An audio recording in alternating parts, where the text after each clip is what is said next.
Skittz Loco, and make sure you subscribe to heritagehiphop.com.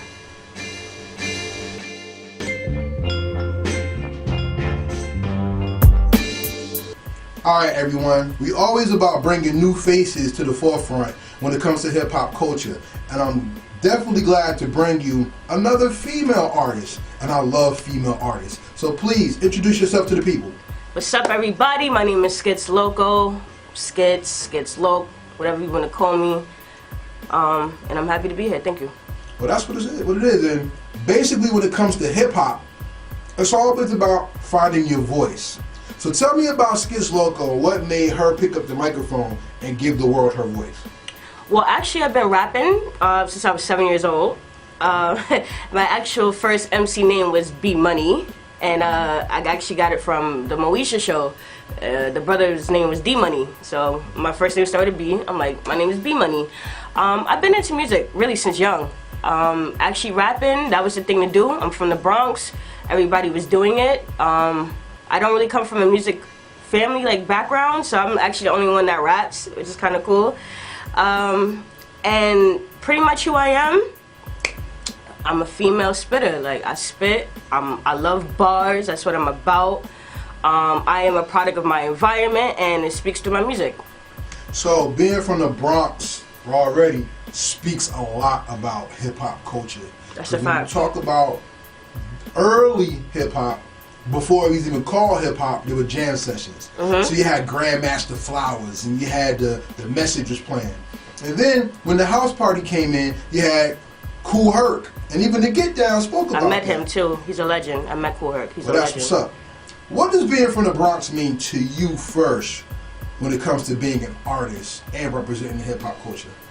Well, it means more to me because I'm from the Bronx. You know, the Bronx started hip-hop. You know, without the Bronx, it would be no hip-hop, you know what I mean? And being a female, female artist as well, it's a lot more pressure, but me being from the Bronx is pressure too, because I just feel like I have to put on for my city. We started this, I have to make sure I'm up to par and, you know, keep the tradition going, you know what I'm saying? Like, I just gotta, I don't know, I gotta make my city proud. Like, that's always what I think of when I make songs, when I perform, is I gotta rep the Bronx to the fullest. You know, I gotta really put on for my city. The thing about being from the Bronx, to me, that makes it so, like, hyper excessive, is that you always see the city and the culture day by day. And some people take it for granted. I mean, for, what is it, Cedric Projects? Yes, Sedgwick.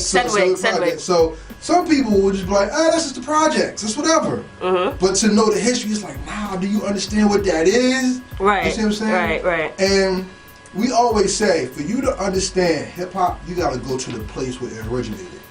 Indeed. When you are around one of the originals, or you're part of the originals, is it commonplace for you, or even like to the outside person, does it awe you to know that this place is where the most influential sound in the world was birthed at? Oh yeah, any chance that I could make that known to anybody, and especially from people that are not from the Bronx, I always make that argument. Like, we started hip hop. Like, it's just a pride. It's a pride that comes with it. You know what I mean? And like you were saying, like, for me, being in the Bronx and maybe conversing with other Bronx artists, it won't be such a big deal because they're from there. But if I go out of town, it's just a different pride. You know what I mean? Like, I can't really explain it. It's a different pride, you know? Yeah, and I mean, even being a woman, women have been at the pinnacle and birth of hip-hop since it first came. And that's one thing I try to always talk about when it comes to females in hip-hop. Women, girls, I don't care, whatever, you know, it's very important. And the reason why is because every great movement has always had to have a female eye, influence, and character into it.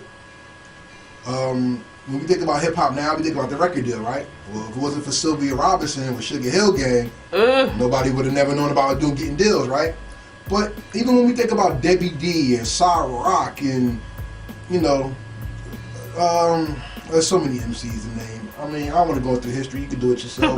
But the woman's influence has always been there. I always ask a female artist, whether they rap, dance, DJ, whatever, your goal in hip-hop it's not only the same as a man's, but it has even bigger payoff and influence, because in this country, women, I believe, don't get the fair share of credit for their victories. That's and true. their success. How do you define victory and success as an MC in your seat, and what will make you victorious and successful in your career as an MC? Well, one thing about me is I don't, like, granted I am a female artist, but I don't look at it that way. I look at it as I'm an artist. Mm-hmm. Females respect me, guys respect me, and they don't look at me like, oh, she's a dope femc. They look at it as, yo, she's a dope MC. And I kind of want us to separate that. I don't want it to be like a double standard in it anymore. You know what I mean? Because, like you said, there's been females that's been putting in that work for years and not getting a credit. Why? Because of double standard. You know what I'm saying? I just want that to, like, erase. And hopefully I can make it erase. I already felt like I'm making it erase already. So I don't have more pride being a female artist. Okay. I'm an artist. I hate the term femc personally, because there's female rappers, MCs, whatever, that can destroy a man in, like that. That's a fact. And one of my favorite MCs of all time is Lin Q. You I never heard of her. So Lin Q used to be in the Black Watch movement. She used to rap under the name Isis. Ooh. With X-Clan and stuff. Okay. Lin Q was the understudy to MC Light. Ah. Lin Q had bars. I mean, I've seen a cipher when Lin Q spit and everybody backed up like this because they were scared of her. Lin Q, if you want, I'll give you the songs, a couple songs of hers after we're done. But back to the point, I think whenever you put effort into anything you do, you either can spit or you can't. And that's the bottom line. Right. So what matters to you as an artist? Bars, message, or delivery? First, bars. Like, I fiend for bars. And that goes back because I grew up on battle rap and watching Smack DVDs when I was younger. So bars always was very, very important to me. Like, honestly, I don't really even like listening to music unless I hear at least a few bars in there. Like, I need to hear the metaphors. I need to hear, like, complex, complex stuff in it. You know what I mean? Bars is number one. Number two is delivery. You gotta make me believe what you're saying. You know what I mean? Okay. 3 is your flow. Like, I want you to be versatile, not just the same boring flow, like switch it up. And 4th is the message. And it probably should be number 1, but I'm just gonna be honest, that's the last. You know what I mean? Like, that's the last. But I do appreciate a good message because we need it. It's not enough rap music with an actual message nowadays. So I'm hoping that we could bring the message part up a little bit. But in today's time, 2018, and the way that rap is right now, yeah, that's kind of last on my list. Sorry. The message. Okay, so you want the feel of it. Because what I take from your music, you're a very vibe artist. Thank you. Your vibe will characterize what the track will be, how you will spit, and how you want the person to feel during your song. Yes, yes. Okay, so I got that from you correctly. Yes. In Heritage Hip Hop, we listen to music. So one thing, we do want to hear your music before we interview you because we want to give you a fair and articulate, introspective, specific interview. Okay. So, in being a vibe artist, a lot of people get the hate from the older artists because the older artists, the vibe for us was back and forth like this.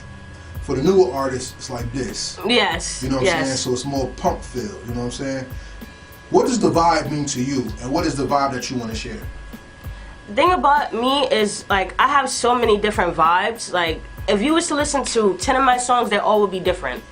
Every one of them would be a different vibe. That's a fact. I have hard hip-hop, I have gangster stuff, I have something the ladies can dance to, the guys can dance to, I have reggaeton songs, Caribbean, Jamaican.